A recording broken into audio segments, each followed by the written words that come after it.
Hey, this is Chaotic with another CZN video. Today we're going to record a video for a Chaos run trying to farm for a hill build. So with the new presets, we're able to formulate a build with the cards that we want to keep, as well as the Divine Epiphanies. We're going for more of a support build, so hybrid with some damage as well, with some draw. And let's go ahead and get started. Go to the Chaos Season 4.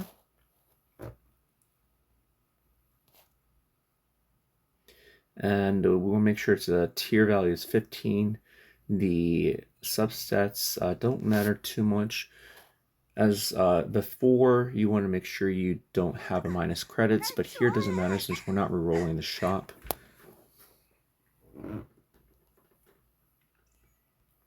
So we're playing this on delegates, so there's no choice in pathing.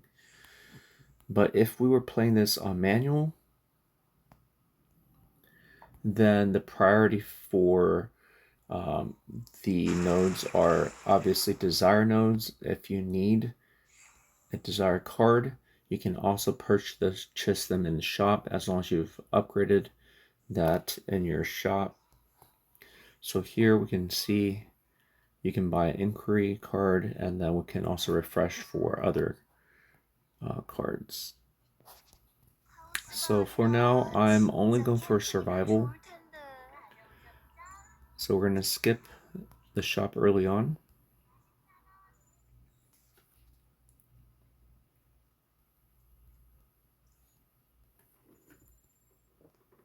And since I'm going for a more of a support hybrid build, I'm looking for the Cthulhu event and then the Tentacles team-wide attack boost.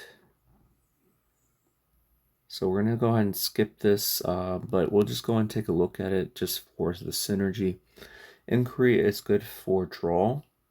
At 5, you can get draw 2 times per turn. And then claim 3 is easy to get to, just one character with a level 3 claim card. You can get up to 4 morale per turn. And then here, synergy for survival +5 with 3 morale per turn. So that's going to require 2 characters with at least 2 or 3 survival cards. Now, survival can only be picked up in Kaleidoscope Hatchery, so you can't go into a different Chaos run of Season 4. So you do have to go to this specific seasonal Chaos.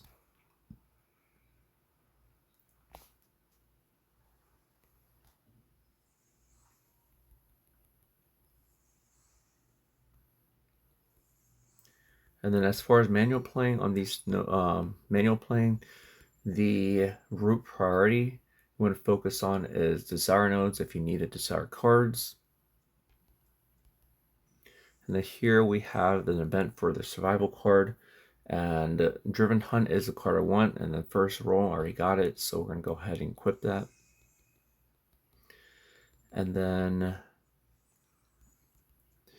priority 2 is shops for rerolling your cards, buying gear. And then third is if you need to prioritize regular mobs, then obviously the red nodes, so you can try to get the Cthulhu event. Otherwise, purple epic is fine too.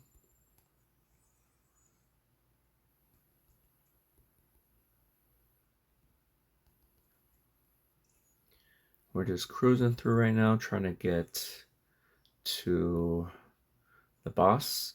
Hopefully we get a Cthulhu event on the way.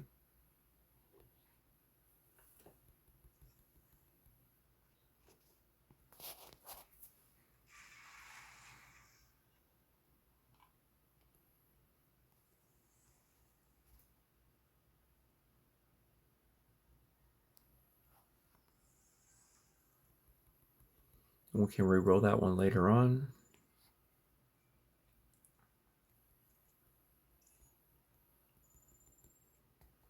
Now if we're going for a damage variation of Hild, there is an epic ring.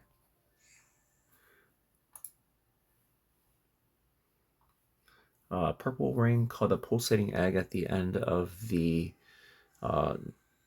chaos run that gives plus 15% attack and some HP as well.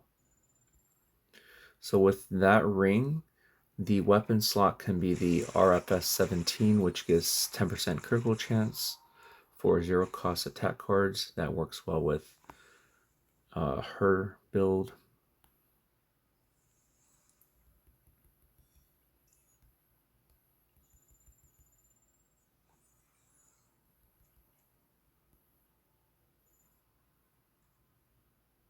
Alright, see here's another survival. As long as we roll, doesn't even have to be driven hunt.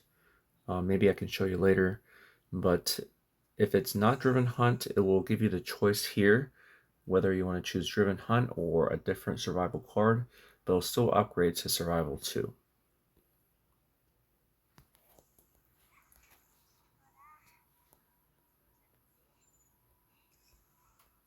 Alright, and then we'll go back and reroll, draw and release.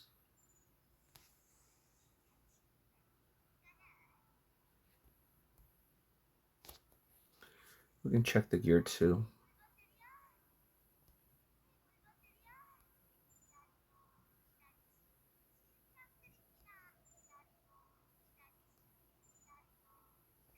This ring is decent since it will start and activate a random lead card. It's not terrible. We can go ahead and just buy that in case we don't find anything better. Especially for support.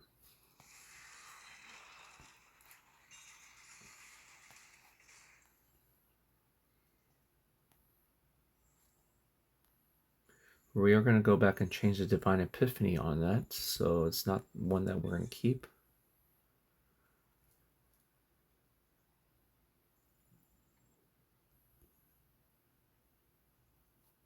There are a lot of reds here. Maybe we'll get the Cthulhu event.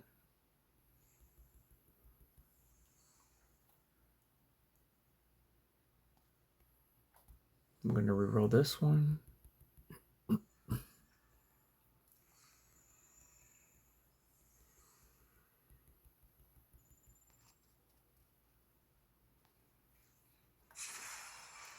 So we only need one more survival stack, and then preferably would get at least 2 more shops to look for gear.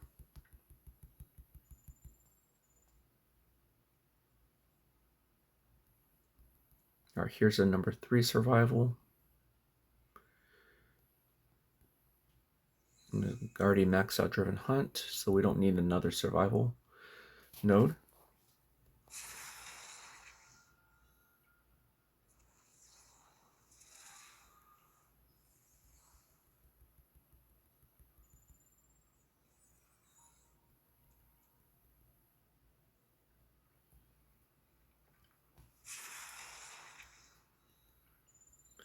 All right, we'll have the shop come out as well.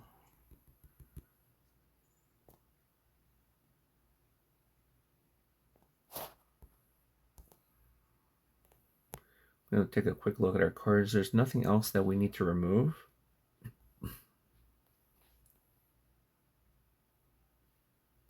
So we'll just go ahead and increase credits. Really doesn't matter which one we choose.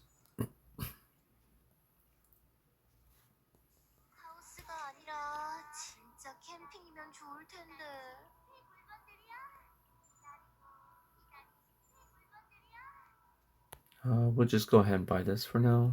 There's not a whole lot of good options for chess pieces. We have a lot of credits, so we can go ahead and just spend them.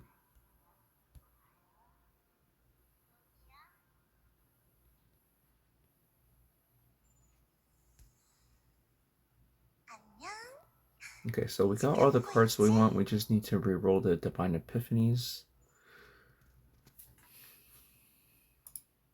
for the Quiver Reload.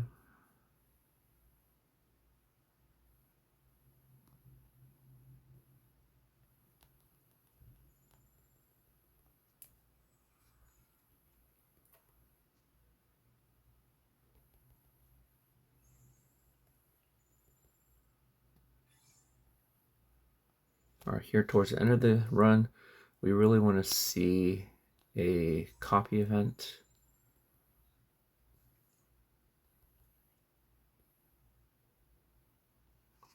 Cthulhu would be nice too.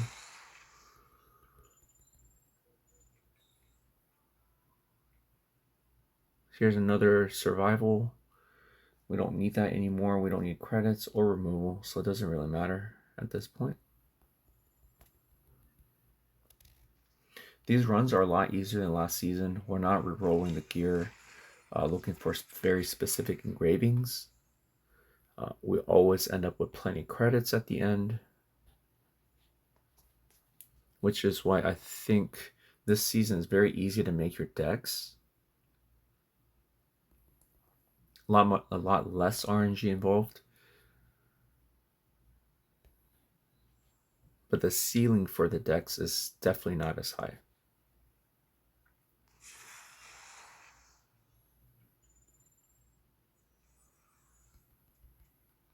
So we're going to hope for the mythic ring at the end. Let's hope for RFS for the critical chance here.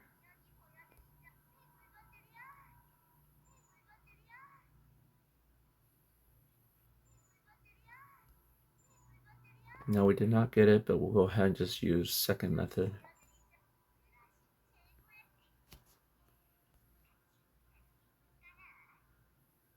And let's just reroll one of these.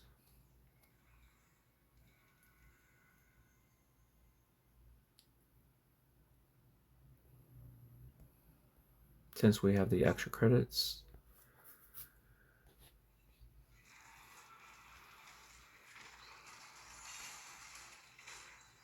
And then at the end, there's one last chance to reroll your desire cards.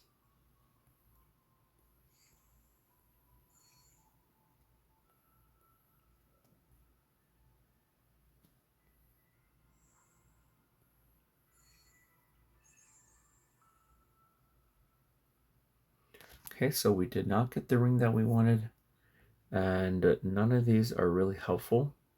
The increased damage by 30% is good, but is not useful for us. So we will probably just have to redo this run.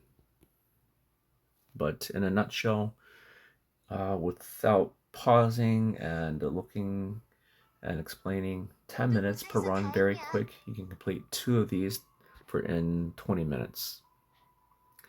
But basically that is all we need to know for this season.